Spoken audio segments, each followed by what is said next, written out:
Hi, friends. It's time for a recap. And today we are going to talk about diversity again.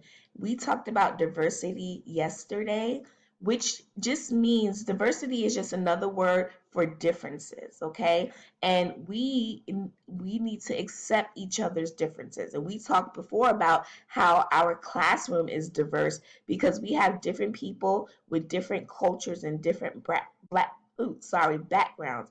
We have some friends who are African American. We have some friends who are Hispanic. We have some friends who are Asian. We have some friends who are Caucasian. And that is what makes our classroom amazing and wonderful. I wouldn't want a class of people who were exactly the same or little children who were exactly the same. That would get boring because we wouldn't hear different stories about your families and different things you like to do. If everybody did the same thing all the time, that would be so boring, friends. So, diversity is a wonderful thing.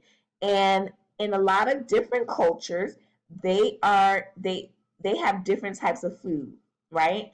And so like in the Asian culture, they might use different types of seasonings, different types of vegetables in their food. Um, in Hispanic culture, they may use different type of seasonings that make their food taste different from just plain old American food.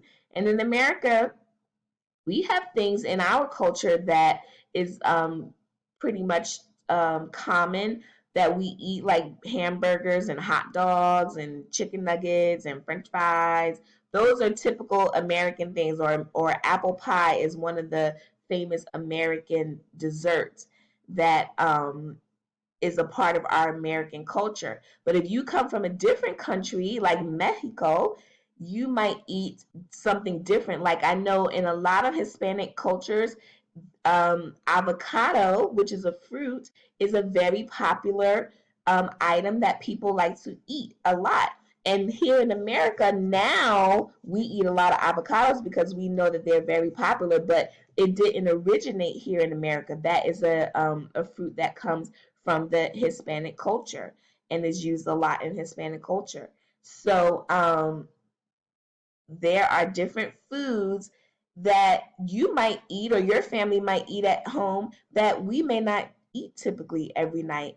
If there is something that if your family is from another culture and there's something that you cook or your parents cook that's different from something that you would typically eat, let us know. Email Miss Charles or text Miss Charles and let her know what that item is, okay?